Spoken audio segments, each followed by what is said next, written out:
So pakinggan natin to guys, itong si Jai Vlogs. No? So talagang matagal na ito guys, no? So sinubaybayan ko ito para bigyan natin pansin. Kanyang mga vlogs, no? Talaga masigasig itong hindi ko alam kung pastura ito o vlogger lang, no? Sa isang born again. No? So bigyan natin pansin to, bibigyan natin ng komentaryo ito.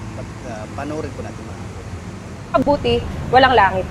So, ang tanging daan lang talaga si Jesus. Ang question natin is, pag ikaw namatay ngayong araw na to, sa tingin mo saan ka pupunta? Sa langit o sa impyerno? Hindi masasabi? Ikaw, kuya? Hindi masasabi. Bakit? Kasi si God lang nakakaalam. But actually, tama talaga yun. Kasi yes, tama po yun. Sigat lang talaga. Kaya nga, hindi natin pwede usgahan yung mabait o mabuti. Meron namang mabait, tumutulong, pero hindi may kapit naman, patuloy sa kanyang kasalanan.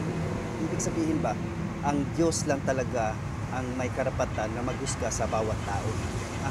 Ang tao na kung sa tingin niya ay maghusga sa gawain niya, dapat ipanalangin na lang natin. Yan ang dapat natin gawin bilang mga Kristiyano.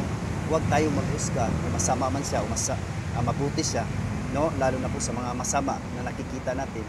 No, malay mo masama siya, pero sa kauling-hulihang hininga niya ay nagsisi siya, no? At inamin niya ang kanyang mga kasalanan. So pakinggan natin, meron tayong bibigyan ng reaction video dito na napaka-importante sa kanyang sinasabi. Pakinggan po natin.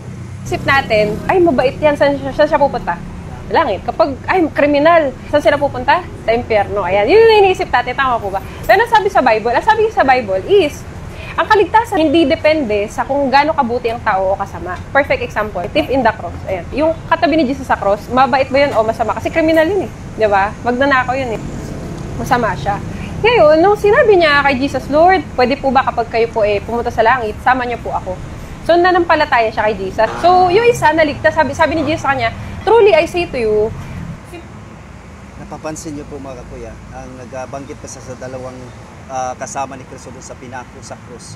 No? Sumasampalataya lang daw. So, yan ang bibigyan natin ng komentaryo. Kung totoo ba sinasabi ni sister, na sumampalataya lang daw yung tao kaya siya naligtas. No, so yan ang bibigyan natin ng reaction ngayon sa gabing ito. So patuloy po natin. Simula sa araw na to, magiging kasama na kita sa paraiso. So ibig sabihin, hindi sa bait o sa sama ng tao kung ba't siya maliligtas. I-accept si Jesus sa ating buhay. Ayun, tatanggapin natin siya. Kaso decision yon. Dapat sa inyong manggagaling yung decision na tatanggapin nyo talaga siya. Pag walang Jesus, yun. So kaya lang decision daw natin. So bibigyan natin ng reaction dito po mga kakuya, na talagang ito talagang sinasabi, talagang sinusulong nila talaga pit alon lang, no? Kailangan talaga pit alon daw. So yun talaga yung sumasampalataya ka lang daw, maligtas ka na.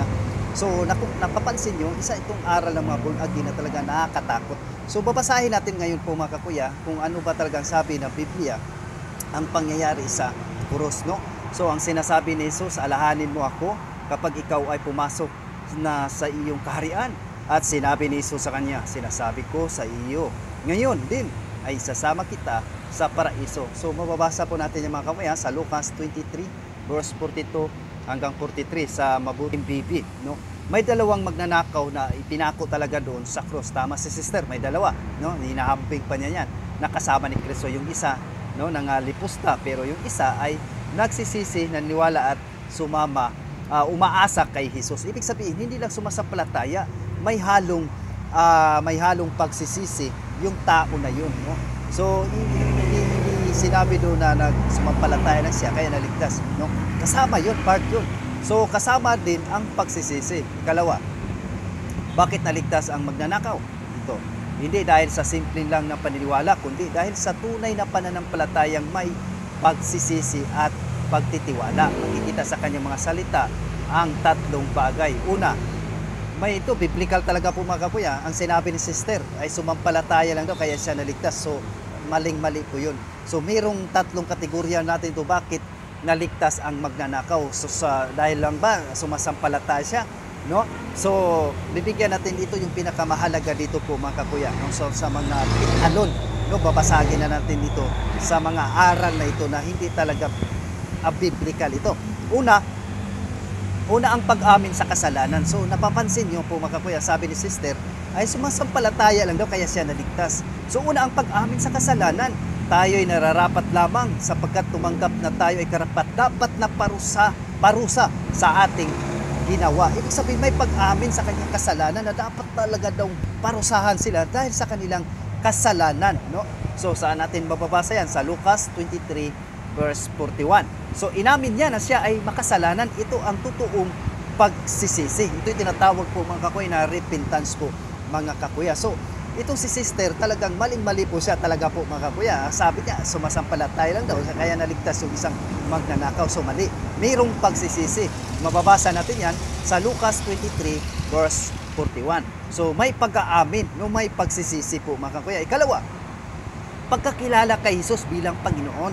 So ito yung ikalawa. Jesus, alahanin mo ako kapag ikaw ay pumasok sa iyong kaharian.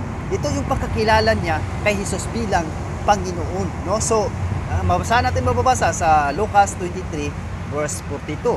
No, tinawag niyang si Jesus ay may kaharian. Ibig sabihin, inikilala niyang si Jesus ay hari, Mesiyas, at may kapangyarihan magligtas, no? So talagang ibig sabihin itong makasalan nito, malaking ang kanyang pagtitiwala, no? May pag-amin sa kasalanan at pagtitiwala. Ikalawa, ito yung panghuli.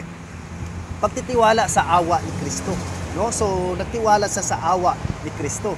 Ngayon din ay isasama kita sa paraiso. So may tugon si Kristo to sa Lucas 23 verse 43. No, tumugon si Jesus agad at ipinakita niya na ang sino mang tapat na magsisi at mananampalataya sa kanyang pinapatawad at naliligtas kahit sa huling sandali.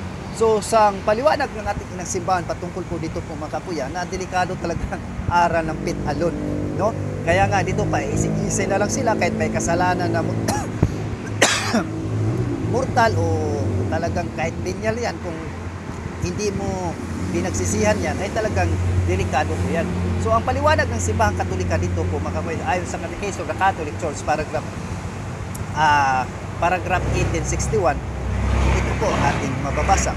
Ang sinumang nagsisi sa kasalanan sa pamagitan ng taus-pusong pag-ibig sa Diyos ay maaring mapatawad kahit bago pa makatanggap ng sakramento ng kumpisan. Ibig sabihin, ang magnanakaw sa krus ay naligtas hindi dahil sa gawa kundi sa biyaya, awa ng Diyos dahil sa tunay na pagsisisi at pananampalataya kay Kristo.